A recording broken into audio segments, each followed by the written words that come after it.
today. This is pretty much just more information gathered really, and I think it's time that we actually were proactive and went to government and council telling them what we wanted rather than waiting for them to come to us. So that's what this is sort of all about. I think if everybody's got a chance to speak today, that's why we're all in the front row. And if you'd like to introduce yourself, maybe where you live, your situation, a couple of points on whether you want to stay or leave your property as it is, and then what we might do is just do that briefly, and then maybe we do another lap when people can go into a bit more depth or something.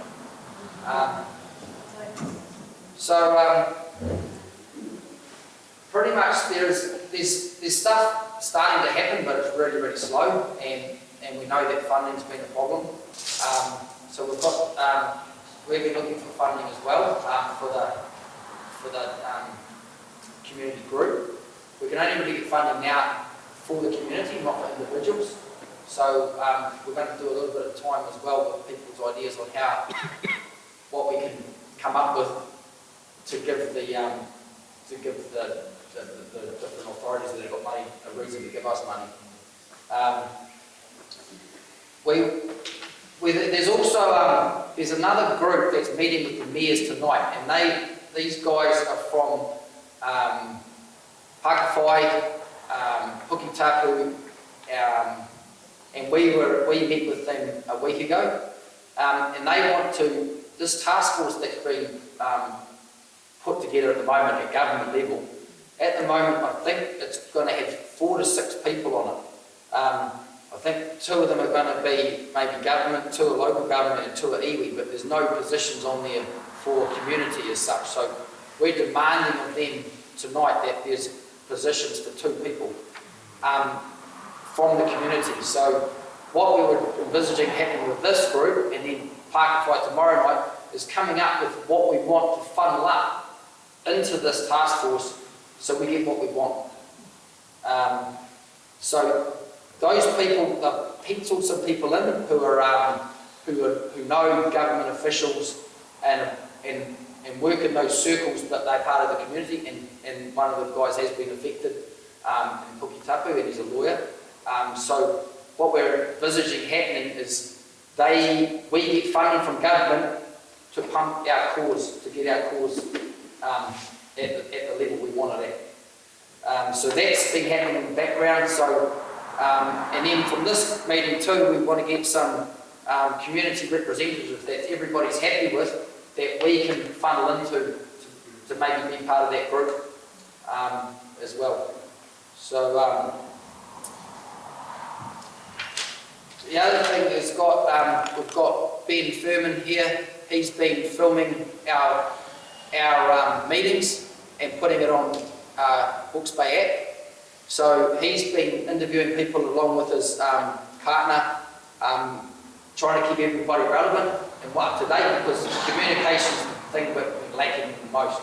Like, you just don't know what's happening out there from councils and stuff, and what's happening behind closed doors. So Ben's been trying to do that, and Ben's got a wealth of knowledge from doing all these interviews and stuff. He actually knows a lot of the answers to our questions, and he's not to do with councils or anything like that, but just from talking to them and talking to different people and trying to match people together to get more work done is what he's been doing with his camera till now. So thanks for coming, Ben, again. So what we want to do tonight is talk about going forward. We know there was a lot of mistakes made in the past with the different authorities, and they didn't do what we thought they were going to do, but we want to use this to go forward now and working out what we want to do from here with the Valley, Bayview, Whirinaki, Tongawaru, this area, and then we can get other groups to do that and feed in. So that's pretty much all I want to say. We just sort of go in a clockwise direction. I haven't really thought of any more than this because I've never done this thing before. Lee's given us some pointers, and then afterwards we can maybe after we've gone round, we can maybe look at some of these questions around the outside and then put some key notes down for them so we can take it away. So if you could please fill in the details of your email. It's only for us to be in contact with you to keep you in the loop, and it might not be us at the end of this night. You guys might have elected somebody else that you want to take over that role or of doing that. So, but if you've already filled it in, just please pass it along so we make sure that people that are coming at different times have done it. So, so just from a real basic point of view, I was going to start it off. I'm from Napier all my life. Lived in Tamatea when I was a kid, and we've been out here around the night for 20 years. Our kids have gone through Estelle School, and we lived in Hill Road.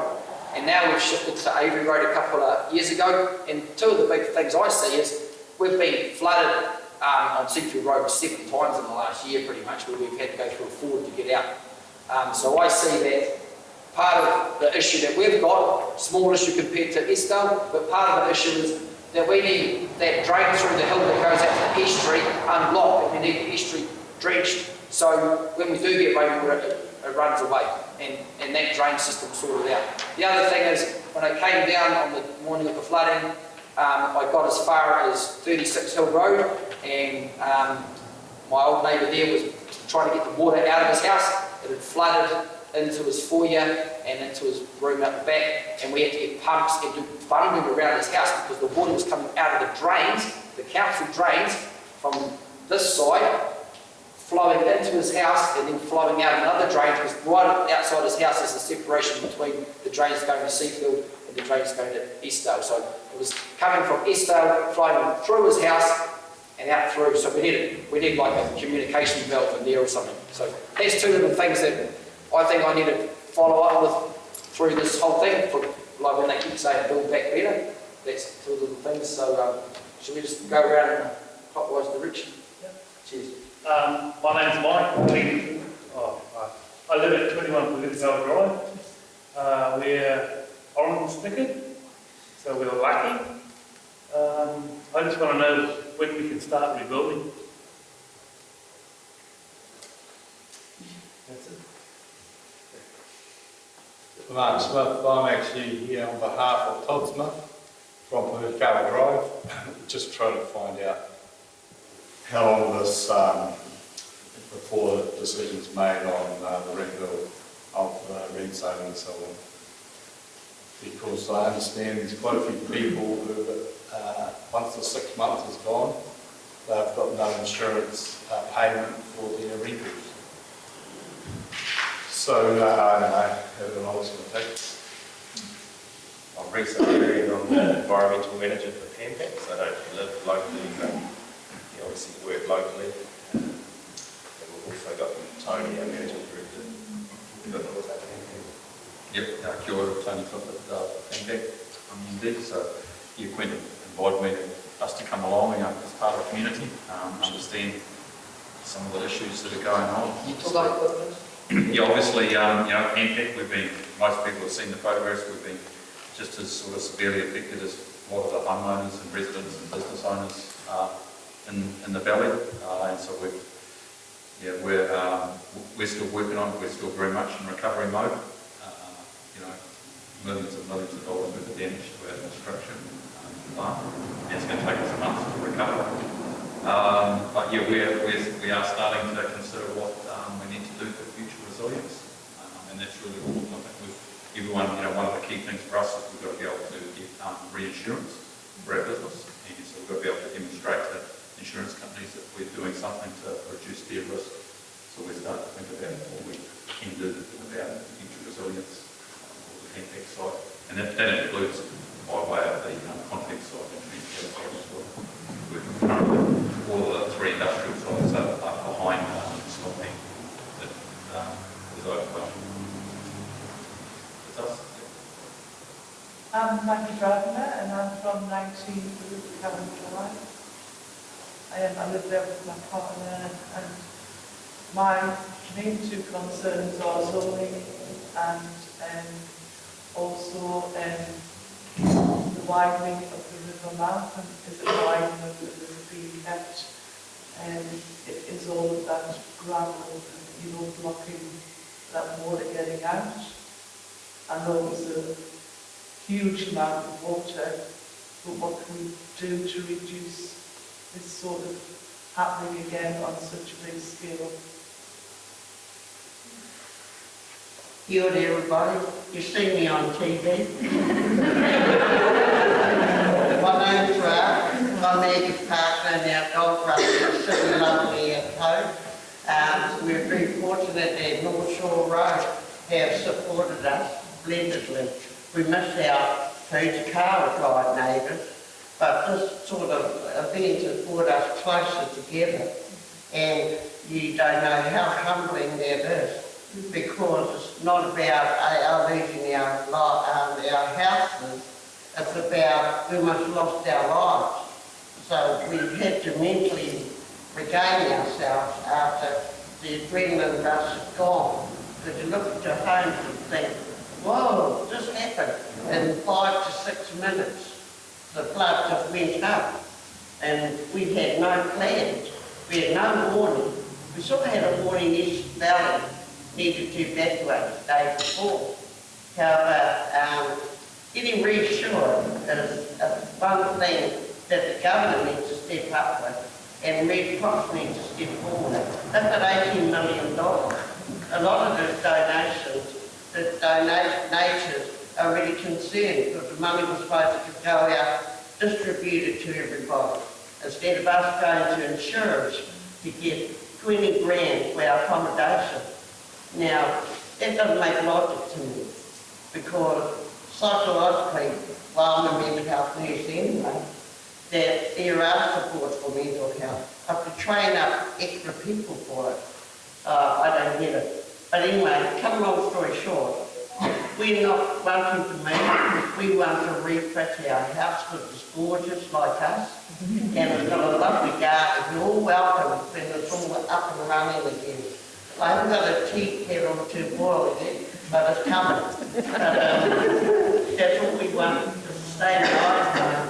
And that beautiful gentleman there from Canpack gave us an extensive plan of how they're going to put the culverts in and that. And it's really, really quite enhancing for us, because overall drainage down our road, I've been complaining to the council that it's a pittance. The water just runs across the road and we go, oh, we'll go around there, we don't want to ruin the arts or bend, because the water just flows over. And I'm thinking, what kind of drain is that? Yeah, so basically it's all about proper drainage, looking at the river properly. They used to be regularly drenched. I come from Hawke, which is also affected, and I'm also from Mulmurray, which is always also affected. So my heart it breaks for all three regions. And thank you for welcoming us into East Valley, because it's a beautiful place to live. Yeah, it just has an unfortunate flooding situation. But thank you. I talk a lot, I'll be quiet.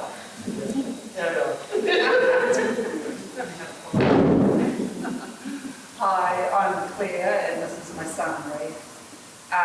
We live on the highway on the way to Canpack, so our property is in between Takes Road, where the marae resides, and North Shore Road that goes up to the beach. So we're in the middle. My property has been particularly devastated by forestry slash. We've counted nearly 125 metre long trees that apparently is my cost to get rid of. Just spent 10 grand in 5 days just moving them into a pile. So yeah, this is particularly devastating. And the trees, not the water, but the trees ruined my property. They took out all my fencing and all my sheds and things. I work for a roading company, and what was concerning to me was on the day of the flood on the 13th, my co-workers clearly saw the rivers dammed with full-size trees above Marshall's Bridge, so further up Highway 5, and they even said, boy, that's going to cause a bad flood. The highways had been closed and they were going up doing inspections and things on the highway because the highway had been closed to public by then. So yeah, what's concerning me is that the river, Chris from HDC has already stated there will be no stock banks erected in S. It's not viable, and there'll be no private or business stock banks either, because that will kill people. So anyone that has stock banks, they'll have to go as well. So I said to him, well, what are you going to do? And he said, I don't know. And I said, well, I'll tell you what, you're probably going to have to make the river wider and deeper, and you're going to have to maintain it too. And possibly bring in a fining situation for anyone who is dumping stuff that's going to dam the river. Apparently above Marshall's Bridge, it's away from Hastings District Council area. I'm not sure who's responsible for it, but perhaps it's a conversation that needs to be had. Because they were clearly, in a lot of spots, that river was clearly dammed, ready to go. And that's what caused the higher water levels around my house, definitely. I went out and there was no logs, and 15 minutes later my property was full of logs. So yeah, I would like to know what they're going to do about the river situation. The other thing is the silt. Do they have an end date in mind? Maybe before the wind comes in October would be ideal. If you watch it when it's windy, it goes as high as the Esk Hills, which is really toxic, and it's also a driving hazard. So you could see, you might have to have all your speed limits lowered, who knows. So the silt is another question that I'd like answered, and yes, properties next door to each other and that sort of thing. So silt is a big question for me as well. Yeah. I'm Wendy Goodman, and I live in Rogers Road, which is probably quite a surprise that I got flooded. But over my fence is a big paddock, and there's a drain there that used to be the Esk riverbed. I had virtually no water in my backyard, like after the next morning. It was a little bit flooded, but nothing too bad. And then at 10:15, my neighbour rang me and said, you've got to get out, and you've got to get out now. And apparently the second wave had hit me, and I'd like to know where the water came from, because Rogers Road was over here, across the paddocks. So it went right through my house. Fortunately, I suppose, I was yellow spigot, but it was like it was surreal because of where I lived, and yeah, I just would love to know where the water came from. So, and down the end of Rogers Road, across the main road, there's this stormwater room. And I was talking to the regional council, and they did say that it's not adequate enough, and that's why the water built up and had nowhere to go. So it sat around my house for about 4 days, and I think that stormwater drain needs to be made again, because the water just bangs up and bangs up. And it's just sitting, smelling and stagnant because septic tanks and that sort of thing as well. And I just need a better understanding of where it came from, because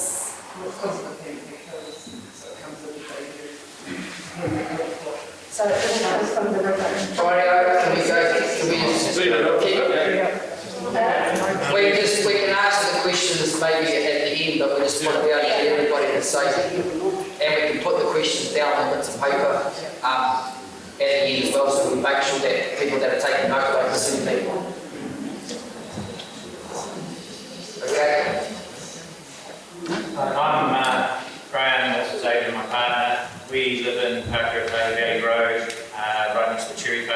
we're near the mouth of the stream. Unfortunately or fortunately, at the time of the flood, I was in South Island, and I'd already unfortunately been through 3 floods in the last 5 years. So with the storm warning that might happen, I prepared probably for like a half week or so, knowing I wasn't going to be home. Then the heartbreaking part of it is being able to see it and watch it on TV and not being able to do a damn thing about it, and not being able to ring people because our valley's not very good for reception as it is, and trying to get older people, make sure they're safe, and make sure something was actually happening, somebody's doing something about something. When you're in the car, it's a long way away, and there's no way of getting home. Then the biggest thing for us is, well, we've been through all these floods and we're starting to get good at preparing ourselves for them. It's still a big job cleaning up afterwards. The biggest hassle I got, get rid of it 5 years ago, we set a meeting in Estelle School with the councils with a whole lot of ideas and promises, and over those 5 years they did absolutely nothing. Nothing to improve anything and nothing to actually work. They could have used that flood 5 years ago as a practice run for maybe something happening bad in the future, and they did nothing about any of it. And having civil defence people who don't know the area is the other big downside to the security of the people in the area, which obviously needs to be looked at and how we get some representation from this area. So we don't have people floating down in caravans and all sorts of crazy things going on. And then direction is what we're really after, knowing where we're going from here, and what hopefully they will plan in the future to allow us to deal with some of these up and coming events, because it appears to be happening more and more often. That's pretty much what we want to know. My name's Adrian, and we could do with a decent warning system too, because somebody rang the guy next door and he's 86, but he doesn't use a cell phone. So we didn't get any warning, but we knew it was coming anyway because we've had them before, so we're mentally prepared, and we spent two days before getting out the dogs, the stock, the cars, anything that we thought was going to go underwater. But this time it went a little bit higher, so the tractors and everything went, which tractors can go, but people are more important. But we've been going down because where we are, people don't seem to know we're there. And we have very few visitors. We've had a few free meals and the odd one come down, but nobody's checked on the guy next door. When we went down there, my daughter and I, here he is sitting looking at a generator. He had no idea how to use it because we didn't have power for a hell of a long time. Still not 90%. And that was the main thing I found very infuriating. But, you know, he wasn't going to ask for help. He's just one of those people who they don't ask for help. You have to look after these old fellas, Ted? I mean, they didn't even have a jug to boil on a gas stove or anything like that. It's just unreal, some of these things that they do.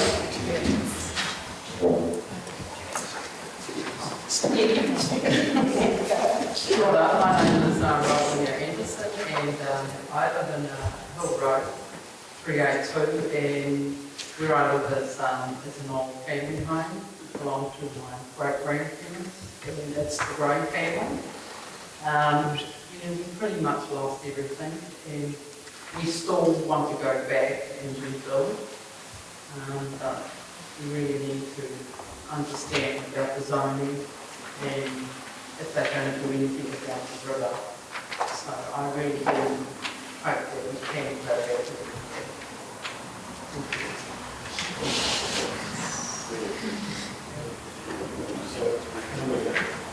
I'm Gary Coley, 25 North Shore Road, lived here 26 years, and happy to go back.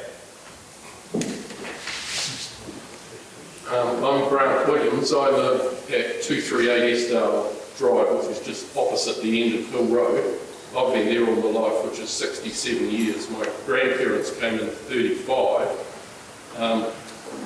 Our place is in Orchard.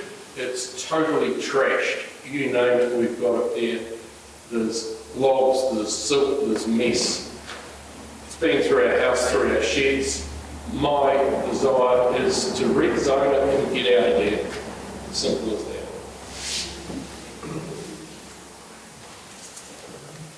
I'm Trina. I'm from Shell Road by the park.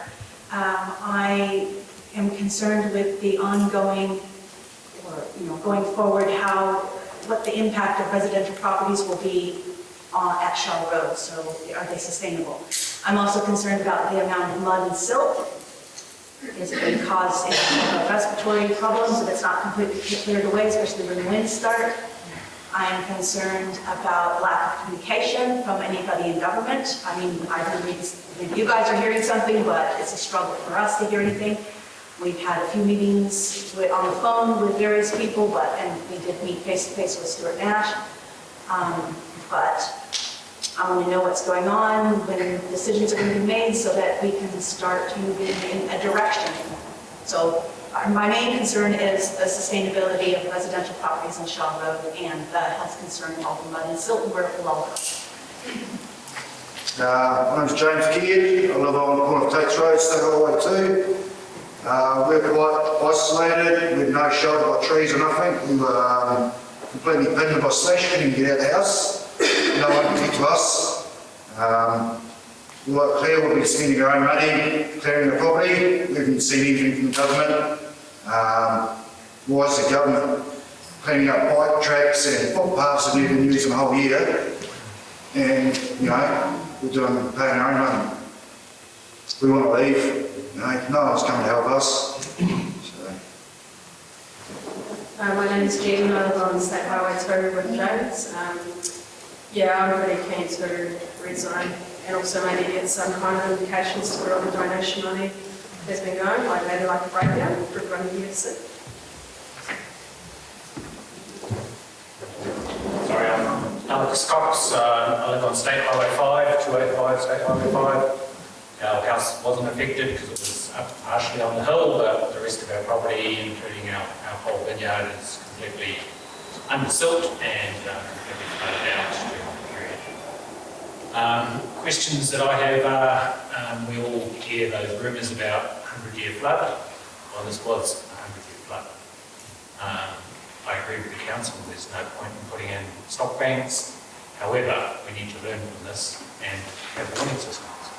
I've seen screenshots of the levels on the rivers. They were all working. There was no process in place to warn anyone.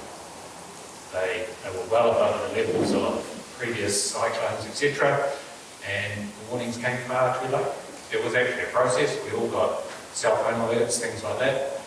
But whatever happened to those readings, whatever it was, they just sat there till someone got up in the morning, not shooting.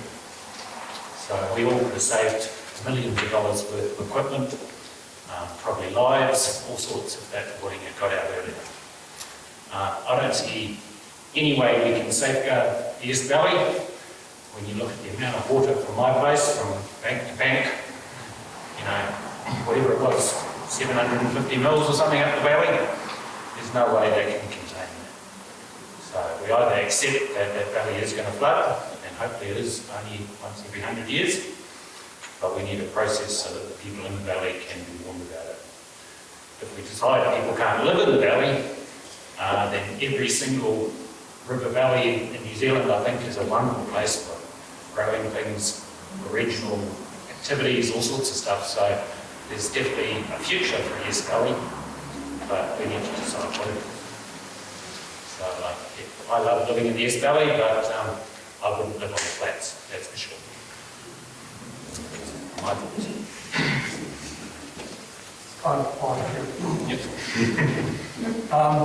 I'm Luke O'Connell. I think our house is the main show, still is a main show at the moment. There's the big black house that's halfway down the river. My immediate goal is to promote a bit of breathing space for the local community. My wife personally doesn't want to move back into the valley. I understand why. She's the last car to leave that one safely. I drove with my little kids in the car and put her over the bonnet. And I got smoked about 20 minutes later. There was no relief. pretty practical man, lived by the weather, a hunter, all that sort of carry on, come from a civil background, heavy civil infrastructure. So I know how to read the weather, and it's nothing that I had access to at the time. That sort of made me think, oh, it's going to be at that magnitude. We knew we were going to get our feet wet. It makes me feel a little bit stupid now, looking back. I had my family a little bit too close to the wind, but there was nothing really, there was no super expert advice. I mean, Dan had already bugged out. We understand why he had a hell of a 2018. And I expected to do a little bit of firefighting that night, but when we got the meter rise in 15 minutes, we were in the shit, so we bugged out. I think we've got to start small personally. The community needs to breathe, and for us to breathe, we need to see progress, limited at first, a little bit of progress. We need to see progress so that we can relax and these meetings can be more productive.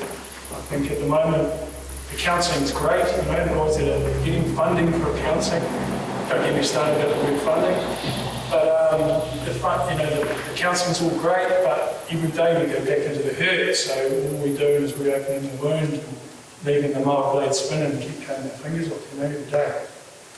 We actually need to see progress, lots of Murray, who's already talking about Murray. He's got silt piled out his house, and he can't make a start on anything, rebuilding any sort of life until something is moved or rubbish is out the front. The place smells like a garbage tip. It smells like a dump. In fact, some people are dumping rubbish in the valley because it smells like a dump. Smells like a dump rubbish there. So we just need to see some sort of progress. We need help. We don't need, we do need funding for diesel, but we also need active, contractors coming to clear some community spaces, and then after community spaces, do front yards, and just constantly showing some sort of progress in our valley. Oh, sorry, they're not included after but it's just to keep people, in the fighting spirit. At the moment, everyone's starting to feel a little bit broken and tired. I mean, I've got machines out there, my personal machines. I'm not a contractor, but I've got my own personal machines, and they're starting to break down, and that's sort of carrying on. I don't want to force any local to pay for it. I think it'd be nice if we had some funding to maintain the machines that we do have. We've got 3 broken down at the moment, and we'll be paying for them out of our pockets until someone comes and helps us. We've had a couple of local contractors help out, but the love can only extend so far. They've got to look after their families themselves, and the machinery's got to go back to work.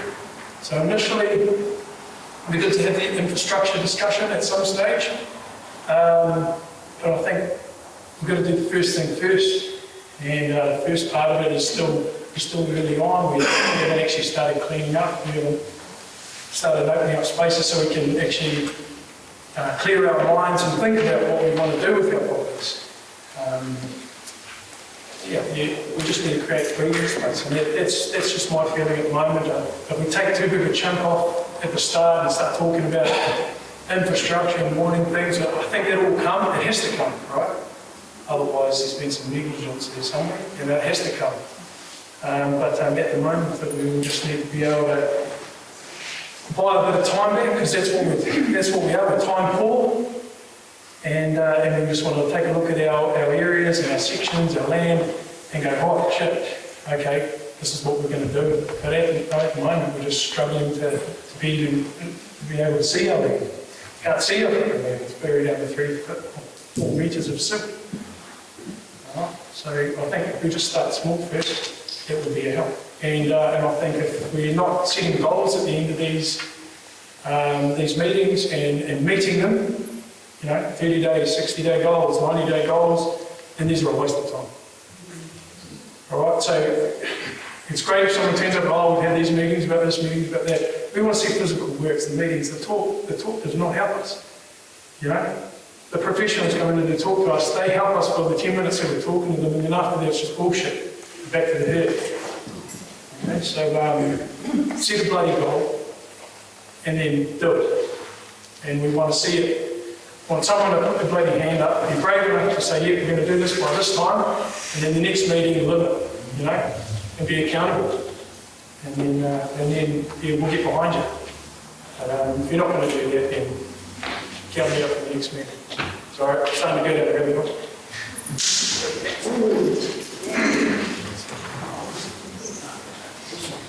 Hi, I'm Alison from 29 Shore Road. We're tucking back there behind the meeting. Our house is pretty much buried, half to 3/4 of the way up. So we just want to see the zoning, what's happening, where do we go, because we know our house is a demolition job. Red stick, sorry. And also just help clearing, because they've dug a huge track in around so we've got to access our properties, but in doing so, because the roundabout's full of dirt, so they just loaded more and more onto our properties. So it's, you know, 4 or 5 metre tower of soil now. So just help to clear it, like everyone, help to clear it all away, and just live up the zoning so we know where we're going. Evening everybody, I'm Russell, Ali's husband. On the silt there, as Ali said, I've just dumped it on our land. We had a person a couple of weeks ago come across because he was just checking up on a person's property there, and he said it's going to cost about 40 grand just to clear our property. What pisses me off is the council's too slow. What are our immediate concerns? It is the silt, it's the stink, you know, the dumping on the properties, and we just can't get in. So a week after the cyclone, we had to go back to work. So we weren't one of these people that could go into our places and see if we could retrieve anything, and we retrieved nothing. So everything still stays there. On the rivers, like people have been saying up there, we've been up to Grove Vegas for Easter. On the way back, Ali drove, and I was looking at the river. There is so much silt, there's so much slash, there's so much trees, and that river, right from the start, coming down the hills, it's not funny. 1 in 100 year floods. Yes, you had a flood in 2018, I wasn't there, but our place got flooded. Obviously, we've only been there a couple of years now. In 1 year, 2 years, 10 years, maybe 20 years, you're going to get another flood on that magnitude of what you've just seen 7 weeks ago, and nothing's going to be done about it. You know, if they need flyovers, they need helicopters to go through the rivers and have a look. You know, if this is standing up, it needs to be cleared then and then. You know, not after a big flood of what's happening. But I was talking to a friend just about a week ago, and he said he's got friends 8 kilometres up the road, and there's already 2 trees lying across the river. Sorry, I don't know where Marshall Bridge is, but there's 2 trees there, and they're starting to dam up already. So if you get a significant rainfall again, you're going to get another repeat of what's just happened. You know, so something has to be done about those rivers. Something needs to be done about the silt. You know, as Luke has said, you know, we need progress now, so, you know, what's going to happen in a month's time, that needs to happen then. You know, what's going to happen in 3 months' time. Have they done that month's first? Are they ready to do the 3-month project? You know, I agree with them. I want the place red zone because, as I say, I don't really want to be there when the next flood comes, because it's just going to be the same scenario. Nothing's going to get done about it. And it's poor little Shore Road. Nobody goes to Shore Road, you know. Nothing's been done about it, unfortunately. All along State Highway 5, all the rubbish was removed. When they said they were going to open it, it was just left there, but when they said State Highway 5 is going to open in a week, then all the silt got moved and all the rubbish got moved. They said, yeah. So, yeah. Oh, hello, I'm John O'Brien. I'm on just an old villa. It's sort of 140 years old, I think, and it's the first time it's been flooded with this flood. And we've been red sticker. It's had about 4 foot of water through it, and it's subsided because of that. I'd just like to say that the idea of the valley was full of water for hours, like 7 metres deep. So whatever you do to the actual river itself is not going to make any difference to a flood like this. The state of the valley that means that the house itself Yeah. I'm John's partner, Carla. So our house has been re-stickered, and it's a very old house. I think it's the first time it's ever been flooded. The valley, I mean, the garden has all been flooded previously, and the 36 or 38 flood, but not the house. We don't want to move back to the valley. We'd like to see it red zoned. We don't feel like there's any point doing anything there at all until we find out about the zoning. I mean, it's nice for council to offer to take all our silt if we put it in piles, but what's the point of putting piles of silt out if the valley's going to be red zoned? It's just a waste of money, really, and I don't feel like we can really move forward on anything until we know about the zoning. We're all stuck until we get an answer from the government about that. There's really no point doing anything there, I don't think. And if it isn't rezoned and do have to move back there really needs to be a very cohesive approach to removing the silt. There's no point one person doing it and then the next door neighbour doesn't want to remove that because all you're going to cause problems for your neighbours. So I think that either everyone has to do it or no one has to do it. And I am concerned about insurance in the future as well. If we are forced to move back there and live in the house, can we continue to be insured? I don't think insurance companies are going to keep insuring people who live near rivers because it's just their business, it's not viable for them. And even if they do continue to insure us while we're in the home, if we were to sell the property, are they going to insure the next person, or is that just going to make it impossible for us to sell it in the future? That's what concerns me. Thank you. Oh, my name's Richard. Yeah, just too slow, councils. Councils only feed it to the government. They obviously feed it to the government, but the government are just on the slow boat. Very frustrating because we can start getting this building back up and running, and they're just holding back. They've got the purse, they don't want to help out, but sure as eggs, mate, when we're up and running, which we will be, they'll want to take our tax money with us. So, yeah. So, they need to get down to the ground level and communicate. You get down to the ground level, no good when you be in an office somewhere with an email, just set up office out there where you're in it all day, every day. It's real easy. And there's plenty of ways to get things done, and there's lots of people willing to get things done, but we can't just keep doing it for nothing. So I think that government needs to sort it out, because they were pretty quick at sorting out, shutting everyone out of COVID and handing out money left, right and centre. So yeah, that's all I've got to say. Hello everyone, my name is Catherine and this is my sister Teresa. And with my other sister Rochelle, we have a brand new house at Beach Road, Tomboya. We had water through it, we haven't even lived in it yet. It got absolutely fresh back new, got lowered on piles on Friday and then still pit. Yeah, started raining on Saturday and yeah. So luckily, with some discussion, we have the build insurance who is going to go through the yellow sticker side of things with the council and get it back to how it was. But we have a concern with insurance going forward because it's still under the building code at the moment. It still hasn't got a code of compliance. So we don't actually have house insurance. Yeah, so we may not have house insurance for a while if we do get any. The river near the Tomboya Marae was the one that came through, as well as a ditch, and if anyone knows that particular river, it's full of trees that perhaps need to be removed, like someone else said about widening the river, clearing the silt, and maintenance criticals. So that's our concerns. My name is Klaus Gehrig. I'm the acting chairman of the Electric Community Trust, and so far we have had roughly about $50,000 in donations, all on a private account of these model companies that we distributed to you guys in the community.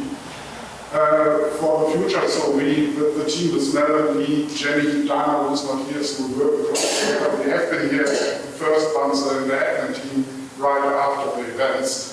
And so we are trying to get more funding for the community. At the moment, we have applications out that are just short of $200,000 for our community here.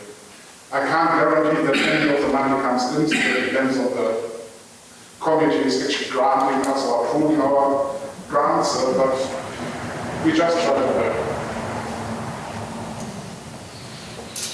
I'm Beth Peterson, I live at Hedgley, I've been there 32 plus years.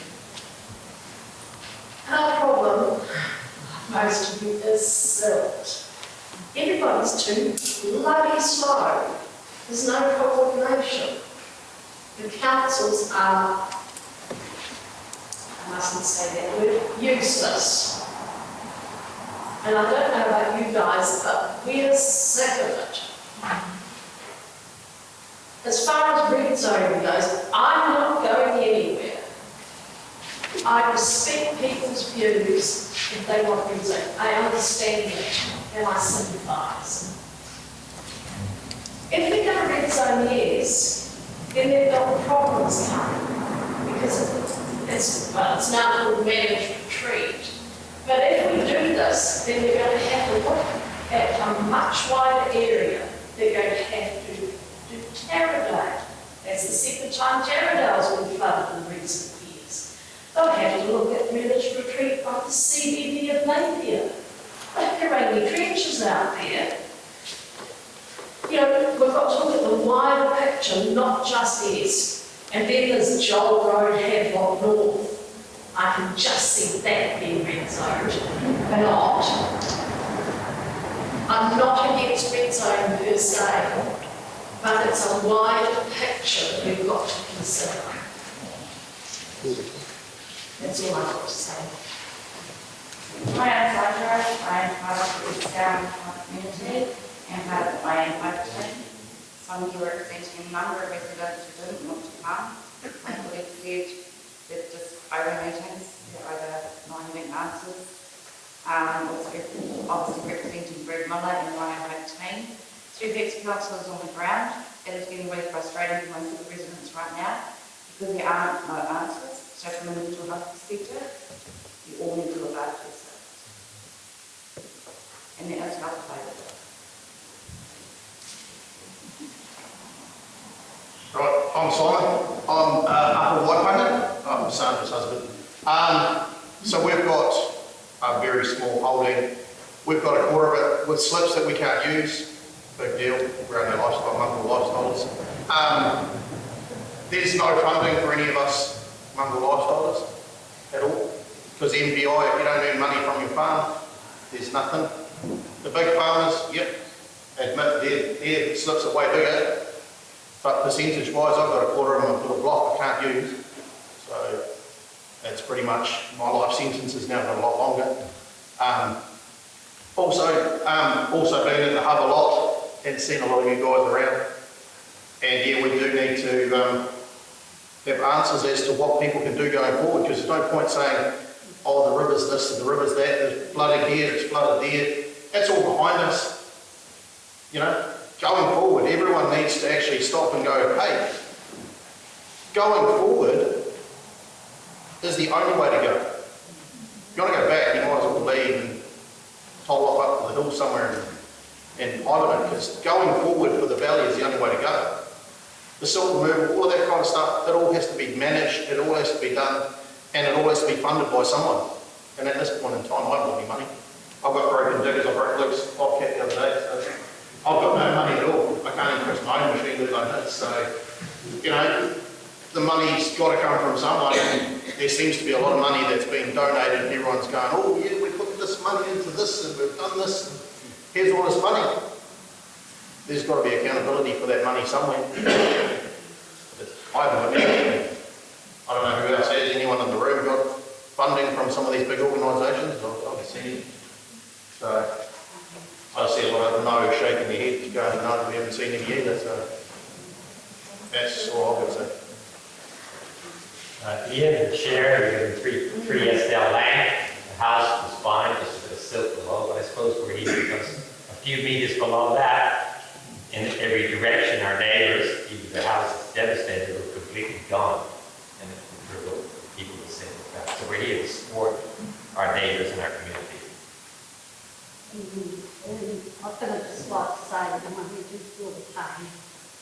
for those, obviously, fun.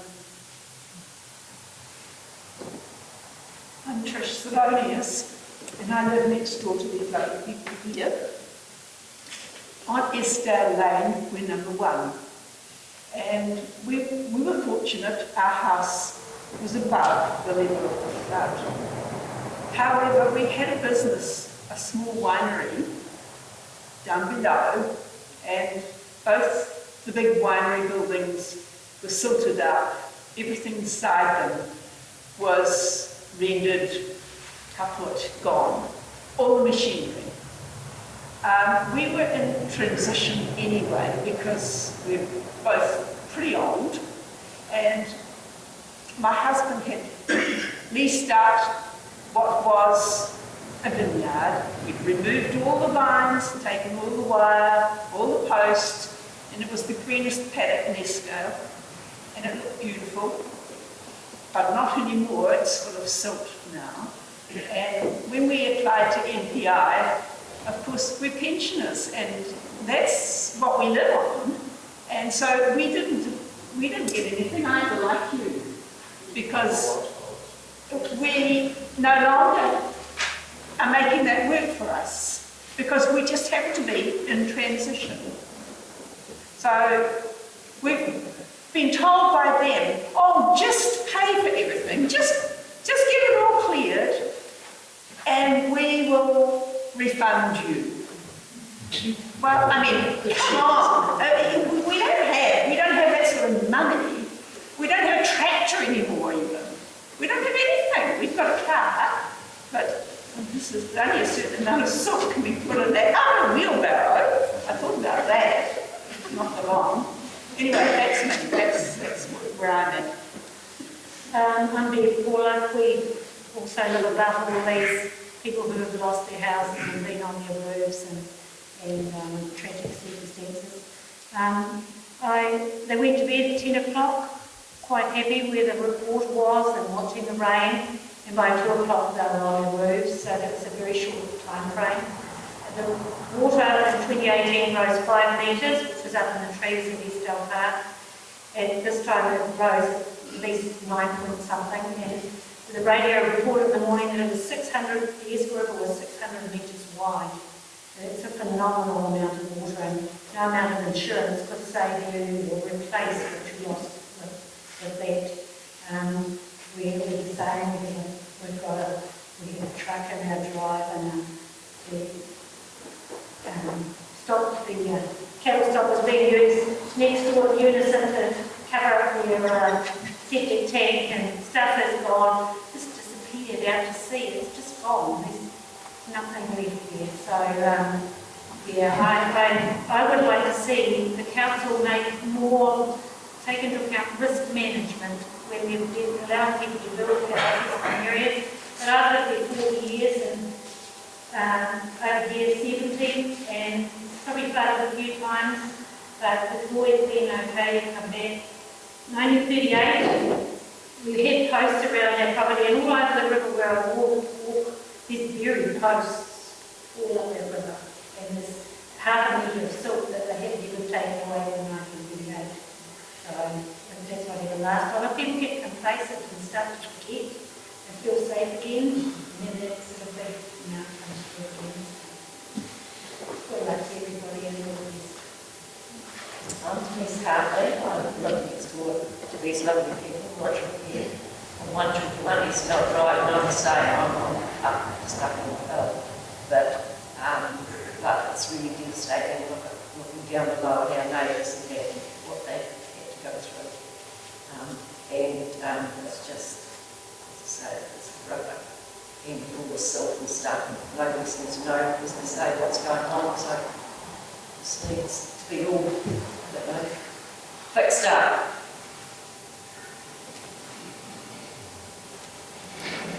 Hi, I'm Vanessa and I'm from 17 Cow Drive. My concerns are about insurance. There's a crater, a sinkhole at the end of our road, and what impact that will have for us in the future, and just making sure that that's actually safe. And I'm Gemma and I'm from 35 Pahutakawa Drive. My concerns are similar to Vanessa's. We would love to go back home, but we've also got the ocean on one side and then the river on the other. So we just want some kind of assurance there. Hi, I'm Janelle. I'm from 9 Pahutakawa Drive. I would love to go back home. We previously lived in 35 Shore Road with the last flood 5 years ago. So this is the second time this has happened and I still want to go back. It's home. But what I would like to say is that as much as I feel I can be terrified of what the future might bring, I think it all comes down to procedures and what we can do to be prepared for something that does happen next time, because it's inevitable. So I would just like to know what is happening with the cleanup in regards to the river and that sinkhole. Is the sinkhole going to keep eroding further into our street? That's probably one of my main concerns, whether we can be reinsured again, and further down the track what our house value is going to be, whether it's diminish or whether we'll kind of keep on par with other people. So yeah, I want to go back. I'm Hannah, I'm from 342 Hill Road behind the school. We've been yellow stickered, but as a family we're pretty keen to leave. We have 14 acres of flat land, which was all flooded, and we had a wedding business and accommodation, both of which are buggered now. So yeah, we're keen for a zoning result, basically. G'day everyone, I'm Daniel Gale. I have the Estelle Holiday Park. You might actually be quite surprised to know that my house, while it is red stickered, didn't get flooded as bad as most of yours. The reason for that is I'm up on 3-metre poles. However, it still did come on my house. It came through just under bench height, and so I had pretty much the same damage to my house as everyone else, but I was able to salvage quite a bit of stuff, photos, etc. like that. I want to go back home. It's always been my home, and I still want it to be. That's pretty sentimental to me. I've lived there for 35 years, and that's my livelihood, it's our business, and I've gone from business owner to beneficiary, just like that. And besides all that, I still want to go back. Now, I know that some people will want to leave the valley, and I can totally understand that. I think going forward, the way to go forward, as I see it, is we need to have a win-win for everyone in this room. Those who leave, they need to not be disadvantaged. Those who want to stay, they shouldn't be disadvantaged by being forced to leave. So I want to acknowledge that some people had incredibly traumatic experiences that night, because unfortunately no warning came from the authorities. I tried my best to warn people that I knew numbers of, but of course I never knew that it was going to go wall to wall through the valley. However, there was one email that came from Civil Defence, there was an email that came from Met Service to the council, and then they done their river analysis on. There was a 9 PM update, and that was at the 9 PM update, they were told there was 200 to 300 mils more rain to come. They didn't send that email out to 51 people in their email chain until 11:31. By that stage, I had left my camp. Had I seen that, I've been putting stuff up on Facebook, and I would have told the entire valley to get out. What we need is a plan. We have tsunami plans. Everyone knows what to do. They know where to go. We need a flood evacuation plan. It's pretty straightforward in my mind. I have one for my camp. Most people will know that I was already evacuated on the Saturday, Sunday. The last 2 people left 7 AM Monday morning. The only people on my property were me and my mate. We were making sure no tourists came and parked up. We knew that the camp was going to flood. And I ask you this, what's more predictable, a flood or a tsunami? Because it ain't a tsunami. I was preparing for days, it was all over the media, and unfortunately there was no plan in place. I have a river plan, evacuation plan, and the very basics of it are that I need the appropriate equipment. I have a fail-safe system that is operated off hardwired systems with float valves. When they go off, that means that the river's there. It cannot give false alarms. It's battery operated and it's also mains operated as well. There's all the information to feed into these systems. It's already there. I get it. I actually get the information.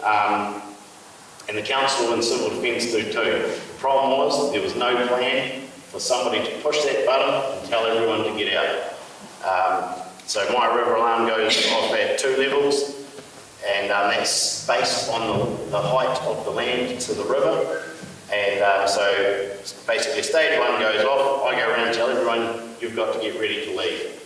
This was if we were getting caught by surprise. Stage 2 means get out now, and that's it. It's pretty simple, and we can, a plan like that could be implemented over our entire valley. It could be implemented for any of the other rivers. There's rain telemetry, there's flood, there's river level telemetry. Somebody mentioned the 9 metre mark before. I went down to the bridge the other day just to check that out, and 9 metres is where it actually hit the telemetry and knocked it off. That's when it started going down the other part of the valley. So, based on the 2018 flood that we experienced at the house, which was knee height under my place, under my house because it's on poles, to get to my bench height, that means it was somewhere around 11.2 to 11.5 metres that the river rose from the valley floor. It was a phenomenal amount of rain. No numbers of stop banks would have stopped anything from occurring. I've seen data from the council that it was more than a 1 in a 100-year flood. It absolutely dwarfed the 1938 flood, and you only need to look at the plaque down at the entrance by the park and Shore Road to see how much higher that it was.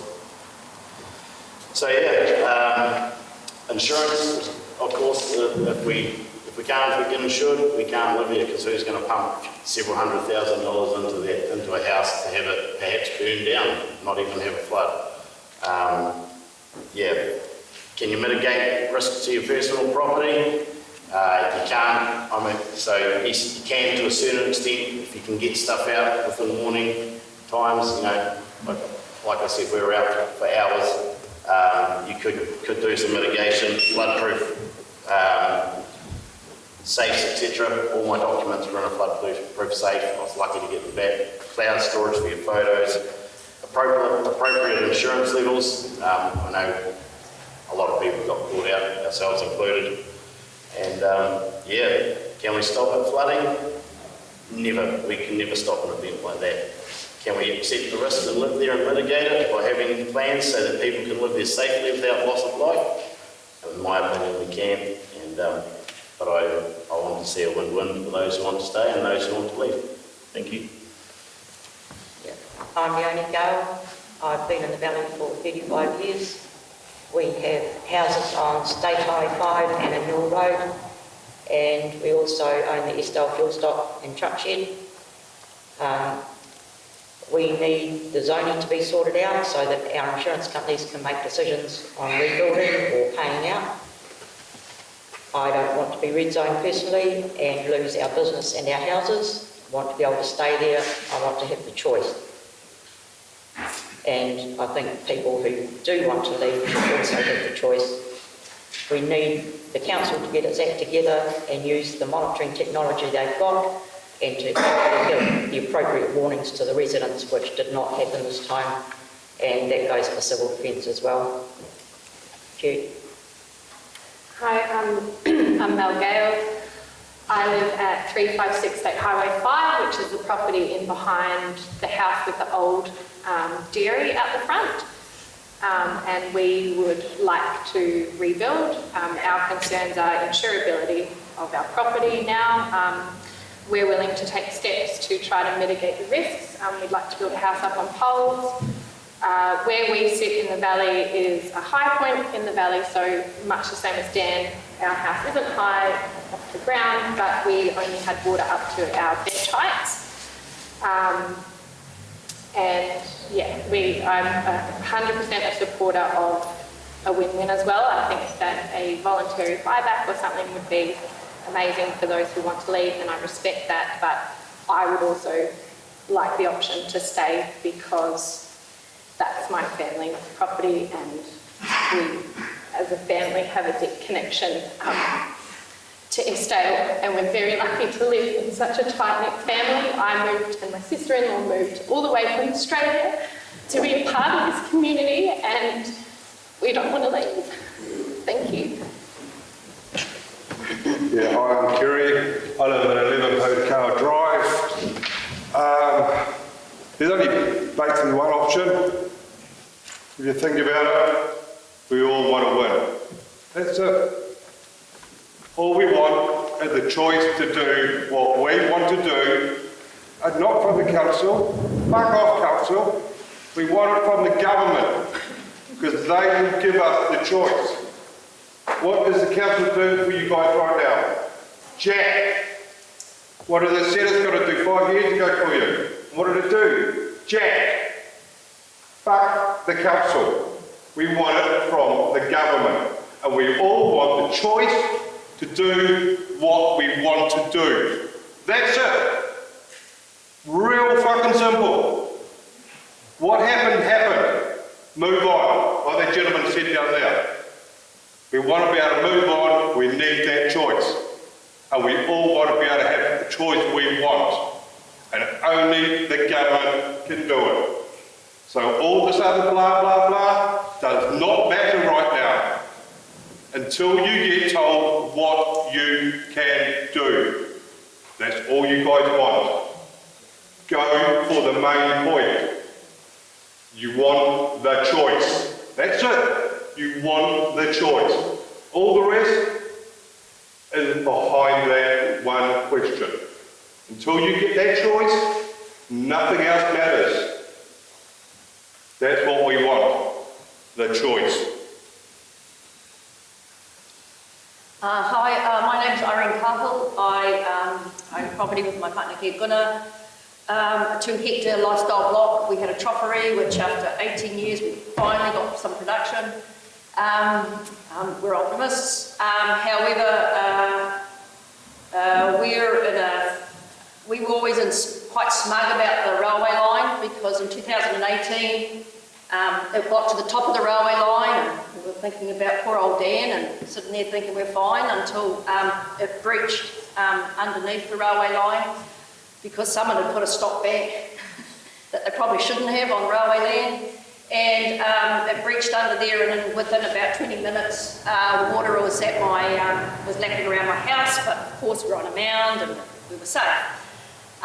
So the railway line's not there any longer. I don't know what's happening with the railway line, so any kind of flood, that was a 300 mil, was it? I think up in Gary? No, it was 350 mils in 6 hours and 550 in 12. That was huge. Oh, was it? Anyway, well, it was only that was 2018, guys. That was 2000. It wasn't that long ago. In 2010, we had surface flooding from your property, from Hill Road, basically through to our easement road, and that was, we believe, a lot of rain up on the East Hills and East Ridge, and our private drains that run at the back of those hills has been treated as a drainage by both Napier City Council, Hastings and the Regional Council. We try to ask them to do something about the drainage and to have a forward plan about drainage in the lower east, because there's no fall. There's no fall. But we had a brick wall and we had to go and see them in the environment court. So I'd like to see our property red zoned. We're alive, but people next to us weren't so fortunate, and I look at my house now and I wonder why it's standing up some days. So we were very lucky, and I would hate for anybody to be in that position again. We didn't have slash like Forestry slash. We had everybody's orchard slash. We had everybody's rubbish. Should we be allowed to have people have containers on their properties without being secured. I mean, they're pretty damaging when they go. However, it was a catastrophic event. I believe we will have, if you listen to the Ministry of Environment and climate scientists, they're saying this is going to increase in intensity, and therefore I think some parts of the Esk Valley should not be lived in. They could be great for horticultural land or cropping land, but not in my area anyway, which is the lower east on the flat. Thank you. Yeah, I'm Gunnar, I'm my ring's partner, and I'm of the same opinion. You know, like it's a big catchment area, and this is going to happen again. It happened so many times before. Maybe we were a bit blinded when we saw the Esk Valley because it's beautiful. Everybody comes down there, says like it's beautiful. It is beautiful till something happens like this event, you know. And we're not going to stop it. Doesn't matter how many stop banks you put up somewhere. It's not going to happen. It's going to happen again. And I sat on that roof, nearly lost my life. So my neighbor's house get taken out by a big container, not floating by, racing by. And, you know, like I said, you know, I personally don't want it for myself anymore, and I don't want anyone else to be in a position again, you know. And it doesn't matter if you put your house on 5-meter stools, you know, on poles. They just get wiped out by a big thing floating by, you know, because that's what happened. The whole house got taken by one container. The whole half the house got wiped out. You know, it's like our power poles, my shed, they had big poles. They're all just broken off like matchsticks, you know. So I don't, you know, and for us, our business, it took so long to establish, you know, like it's not possible. I know people like, you know, with you, you know, it's different, you know, and anybody who wants to stay, I don't have no problems. It is your decision, you know, but for me, I can't see that you know, I love the Esk Valley, like, you know, but I cannot stay. Anyway, it's me. Right, my name is Case. I don't live in the Esk Valley. I was invited to dinner by Ira and Gunnar, but I can empathise with you. I live in Omaranui Road on the Turaikuri River. My house was okay, but it wiped out my truffery. I wish I had a metre of silt on my property, but I've got a metre of shingle, so I can't do much with it. And that's 5 acres. There's a number of things that prompted me to actually come tonight, because we're going to rearrange dinner for another night. But there's a lot of things that have been said, and I saw on the Esk Valley and also on the Pukitap Facebook about cooperation, and Quinton, a number of things you mentioned earlier about having to have representation. One thing that prompted me, they're rebuilding the stock bank by my place because that's where it burst. And the guy that's in charge of doing the reconstruction said, don't wait for the council to come to you. You've got to get in there and start forming committees. You've got to go there and force. Now, we need to, this gentleman over here mentioned about central government, he's quite correct. They're not going to start removing silt until they get funding from central government. We're in an election year. We need to all combine with all the regions, and we need to go with a united front to government, and we need the right people to go and represent us, and it's finding those people. And I think every region needs to, every area needs to find those people that can best represent it, that have the time and the energy to do it, and then we need to combine as a whole region. Another thing that really concerned me, the engineers that were reconstructing the stock bank, and the stock bank is nearly finished where I am, the stock bank is considerably stronger than what it was before. Now they're going to come back and reinforce and lift that stock bank again. They're going to do that and the Swamp Road and the Dartmoor Road. The question I said to them is, we've got much stronger stock banks. Taradale just about lost, but they were only millimetres from going under themselves. What the hell happens to Taradale? They just looked at their feet and wouldn't answer the question. So we have got problems, and we need to be there to find out what the hell these guys are thinking. So I think we need to find these people. So that's my bit anyway. I'm Chris from Actionable Road.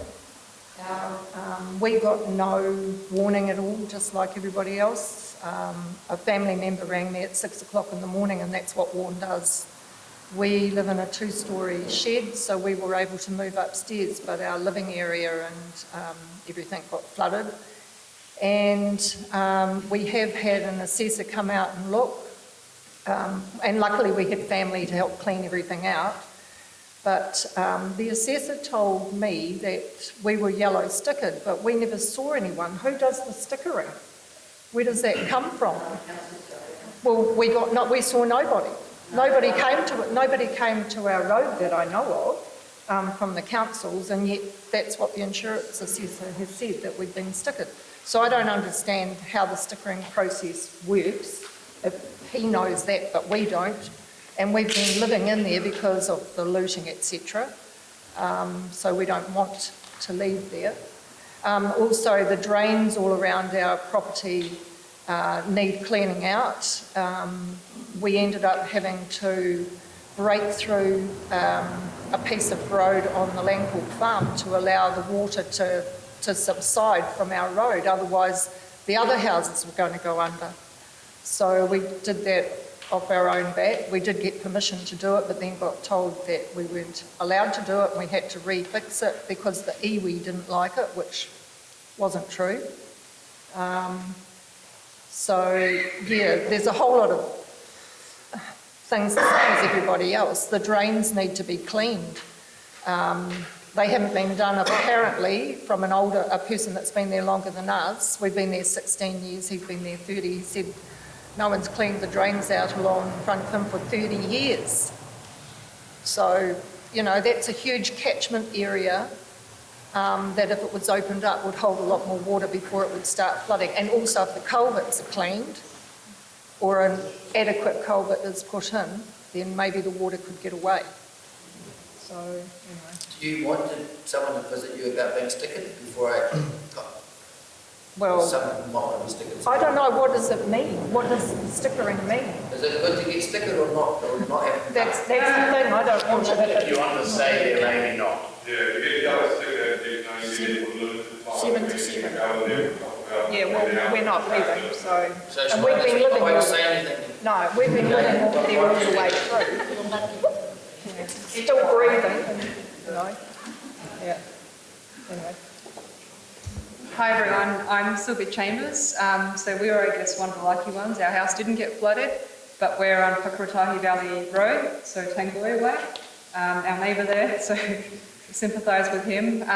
But me and my husband, we were preparing, like we recognised that there wasn't going to be a flood because we get the Forestry slash damming up all the time and coming down in surges. So the night before we were, you know, making sure fences were clear of anything.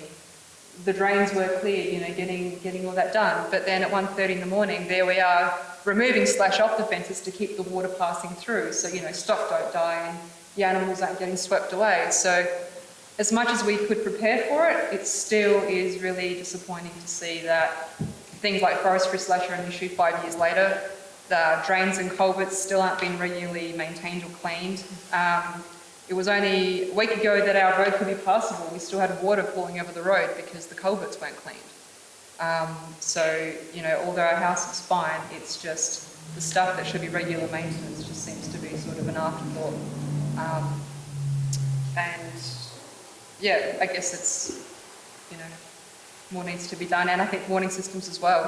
I think it was the Monday night that the Met Service warning went from orange to red. Well, what does that mean? If people were told rivers are going to rise and you might want to think about evacuating, I think those things would have happened a lot sooner. And also being in an area where there's no cell phone reception. Yes. When your phone line goes and you've got no cell phone reception, you can't get in touch with anyone, which is quite scary. So that's it for me. Kia ora, ko haipupi te maunga, ko waihinga te awa, ko taki tumi te waka, ko petari te marae, ko ngāti matepu, ngāti whakaari, nai te henerangi te hapu, ko kahu nunu, nai tahu te iwi, ko henare papo pohi o te tangata, ko rauti hia ahau. So, kia ora koutou katoa. I'm actually the chairperson of Petani Marae. Yeah, we were affected like all of you guys of our marae. I've actually sat on some of the committees that are wrapped around the community with Estelle, like our Waihinganga Water Care, and also our Tangi 2 Baywatch Civil Defence, which was run by Richard Lee, the fire brigade at the fire station, is where we used to have quite a few of our meetings to do with civil defence, and also at the Estelle School. I don't live at Petani on Tates Road anymore, but I was born and bred there, and my parents lived there for many years. Our marae, it was over 100 years old that we've taken down in 2015. We don't want to be red-sticked because where do I take our hapu? Our people don't want to leave the Urupa because that's where our tipuna are, that's where our parents are. So we have a wairua, a connection to our people in our Urupa. Now, when this flood took place, the cyclone took place, we have 130 cubic metres of slash and silt taken out of our marae. It's actually wiped out. We're yellow stickered. Our Urupa, we couldn't even see the top of our headstones. So it took some of our whānau that travelled from far to come back, and it took them over 3 weeks just to get so that we can actually just see our loved ones in our Urupa. What cyclone has done for us is actually made people come together. It's made things like that happen. What this meeting is doing for us all tonight is trying to help us with our well-being, because we're saying the physical things that are happening to us that we see, like the silt, like the slash, but we don't see our emotional inside that's happening to us, to the inside of us. That we've been going through a few of these meetings, I've been to a few, and so we've actually had the time to express how we feel, and for us to go forward, we've got to be able to cope with the feelings of what it's done to us emotionally. And I think that's the hard part that we actually need to be able to handle. We've actually been yellow stickered, but we've cleaned up around our marae. We've just had that many volunteer people that's been wanting to come and help, and I think that's the beauty of the volunteers coming in. But the other side of it is the devastation of what the cyclone's done to us. That we've got no marae. We can't. We had one of my cousins pass away that couldn't come back. That wanted to lay by her whānau, but there's all that health and safety reasons that the council and everybody puts around us. The government put these barriers around us that we have to sort of look at how do we get past them. And I think if this approach doesn't work, we've got to try and look at another approach. And the same thing goes for the funding, about getting set up. I actually sit on the Hawke's Bay Regional Māori Advisory Board for the Hawke's Bay Regional Council. We're always saying, we know because we live and how we feel about the awa to us and our whenua. And so we can't, when we want to uplift and move somewhere else, there's nowhere to build. There's nowhere to build. If there was, why would there be about all those people that are staying in motels? Because there's lack of housing, lack of land to build on. And if we put too much red zones around places, our housing situation throughout New Zealand is going to be worse. I went down to Christchurch in March of last year, you know, after that earthquake to see, you know, from that earthquake to now, and there's a lot not being done down there, and there's a lot to be done. So this is not just a quick fix. This is going to take years for us to get it fixed. We've got that much silt around us, it's not funny, around our right. So, no, I know how we all feel about what it's done to us. But you're right, how do we deal with it, how do we go forward? So kia ora everybody.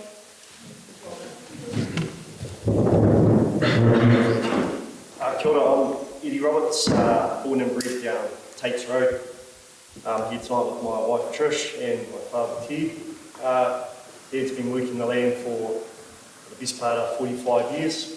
We've got cropping land and he's worked as a general contractor through the valley. So yeah, our kids have grown up here too, Estdale School, same as me. My brothers, sisters, all our nephews, nieces, all down Tates Road. We were there for the morning, and our house has been heavily affected as well. But for us, our main thing is zoning, insurances, but we're not going anywhere regardless. So thank you. Kia ora, I'm Lee. I've lived for 24 years in the village and have tried to support the community wherever there's an opportunity. So I've got some emails that have come from people who can't make it, so I'm just going to summarise those. We've got one from Hurikawa Drive who has concerns about the crater, insurance, and banks lending against their home. So they would like to leave. I have another email from someone in Eastdale Drive who again has concerns around their land and ability to grow the crops that they have. They've been there for quite some time and would also like to leave. I then have two other Hurikawa residents who have expressed their connection to where they live and would like to stay. So that information will be added to everything that you've shared. I also just want to talk a little bit about the idea of a focus group and kind of clear up the intent of this. A focus group is an opportunity to hear all perspectives, and that's what this has been this evening. We wanted to hear from everybody, and from that focus group we will draw out information to basically create a position paper to take to government. We're trying to do it in a really structured and logical way that we can get the right information to the right people and hopefully get some decisions. We can't offer the answers to those decisions, but we try to provide a vehicle to get the right information to the right people.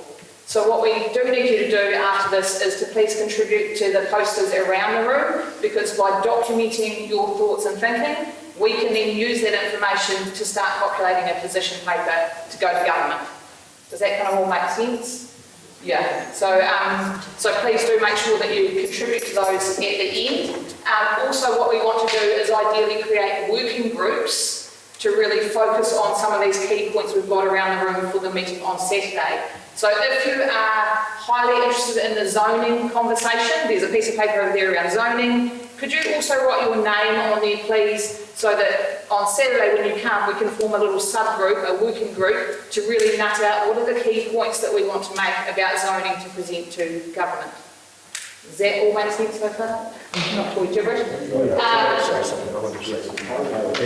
My name's Ted Roberts. I've lived in Tate Road for 49 years. When we come there, we knew it was a flood area. We knew that like everyone else knows. So, you know, just, I don't know, take it or I don't know what to say, but that's how I am. I've lost everything here. I've lost a couple of big sheds and I've lost all my gear.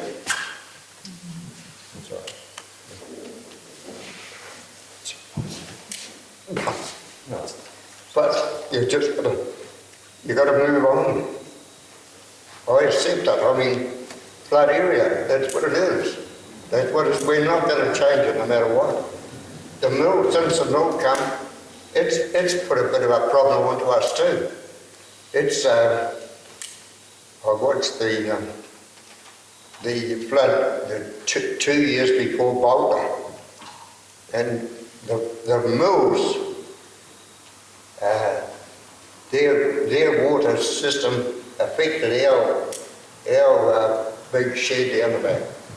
It's cracked the floor and everything else, but I accept it. I don't want any hand. I accept that it's a flood area. But I know I'm speaking for me, but not for everyone else, because we've all got different ideas.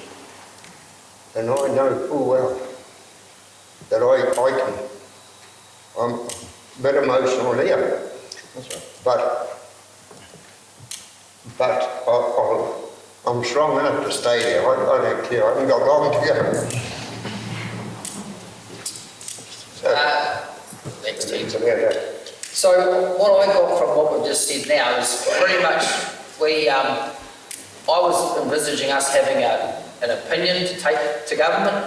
The biggest concern I think everybody's got is whether they're going to get reinsured, because that's what's going to determine whether you're going to stay or go. So really I think what we need to do is work out that if you want to stay and the insurance companies aren't going to cover you, we need to demand something of the government to have some sort of insurance policy. Just on that, I've spoken to the biggest guys, IAG. Pardon? Just on that reinsurance, I've spoken to the biggest guys, IAG. Yeah. And they said they've seen properties go through several floods like Westport. They always reinsure. The question is, are you going to be able to afford it? The other question around insurance is if you sell your property and someone buys it, it's the new owner that may not be able to get insurance. So Waghorn Street in Napier, in Ahuriri, it's very hard to get insurance if you buy a house on that street now because it's near the ocean. And this is all post-Gabriel. So there was a question of buying and selling property that the new owners could possibly not be able to get insurance. But if you're an existing owner having gone through the flood, you will then get insurance again with your existing company. But you may pay higher premiums. So what we need to do, I think, is probably one of the task force needs to be around insurance and how we're not going to get pushed around, say, by companies, trying to only insure places that they've got a really good chance of not even having to pay out. So I've got a whole lot of other little messages here. While Queen's organising that, if there's anybody in need of a rental property locally, please come and see me afterwards. Is anyone aware of the ombudsman doing that tomorrow? Oh, yes, someone's trying to send me the information of Tina, who was at the pub, sent me a message about I can't even say that word, the ombudsman is turning up. And she was going to try and get me the details of where they're going to be, because apparently they're closed meetings and invites only. But yeah, she was trying to get... public meetings. Pardon? Because it would be quite handy for him to actually hear the concerns about insurance. That's his job at the end of the day. Yeah. So if someone can force the doors open, get some visibility in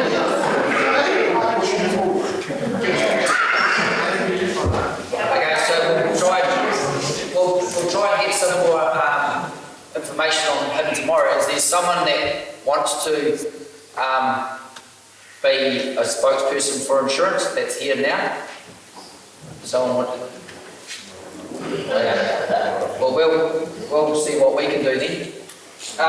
The second thing I had is I think Claire mentioned or someone mentioned that even if you do want to make stop banks, the council's not going to let you do it. No, they're not. Pardon? They're not letting you. So that could be something to do with PAMPAC going forward too. Do you have any understanding of them not letting you do anything with any stop banks going forward? That was the end of the meeting, the last meeting that was here, and it was Chris who's acting for HDC. And I said to him, what's happened with stop banks? And he said, there will be no stop banks put into ESC. It cannot happen. But they can't. So we need to clarify that. Yeah, but someone also stood up, the Hastings Hawke's Bay Regional Council also stood up and said that they weren't necessarily happy with that answer that came up and that they didn't look into things. He said it privately to me. He didn't say it in front of me. But he's a one person, so we need to clarify that about stop banks. I said that it could be discussion of what you want as to what we go forward. What he did say is that whenever you put a stop back, there's going to be a cemetery swimming pool on the other side of it. So if there's stop backs all along Campac, then they could kill the people on the other side. So that's the reason. So we need a working group on about stop backs too, yeah? That's another major topic. What is going to happen going forward? One of the other things about the stop backs, I had an interesting conversation with Steve Wheeler on the weekend in the matter of the Esk River itself. On the earthquake in 1931, the river mouth was heightened about 3 meters compared to the rest of the river. So he said for the whole event, so the river is still searching its river bed through the valley. Still after the 80, 90 years now, it still is not final where it would be. The water that ran now into Rogers Road, that is the old river bed. So the river was just taking the detour into the old river bed again, because it had so much water short. So every stopping that would be built would actually possibly cause more harm than without a stop bank. I think what you might probably need to do as far as those stop banks that are concerned, that you most probably need to go back and get a plan of an old plan of how a map where the river flowed. That was what Steve Wheeler was. He was in the river care group, and then all of a sudden regional council started to do. They had all the young engineers who did look at the old stuff, that doesn't make sense to me. Because where the bridge that's on the Warrell Bridge, where the mouth goes out to there, was not the mouth. Where everyone is staying up on Pahutakawa Drive, where you see that big, where that big sinkhole is, it's finding its way home. The river is finding its way back. No, you're wrong. Before the 31 earthquake, the river mouth was just over here by the pub. It did not run out there. It came down this valley, crossed just straight over here and round by the pub. Okay, so can we write, so one of the things that we need to write on whichever bit of paper it is what you guys think about where the river's flowing and where you think it should go in the future or something like that. Like that's another thing. The other thing I got from this was we probably need to hear about what the drainage plan is for the next 1, 2, 3 years, and actually give them to give us a copy of what their drainage plan maintenance scheme is and how much they're going to spend on it. Quentin, because I work in roading, I do know that all the highways are having all the culverts and drains cleaned. Now, so it's already happening. Yeah, but it's happening now, but we want to know for the next 3 years. Yeah, I know. Lady here tried to But at least now, it is all being done. It's always going to be highways that are done first, because that's more of a liability to the community. I don't remember. Can you guys write stuff on the paper before you go? If you've got concerns, you have to see us.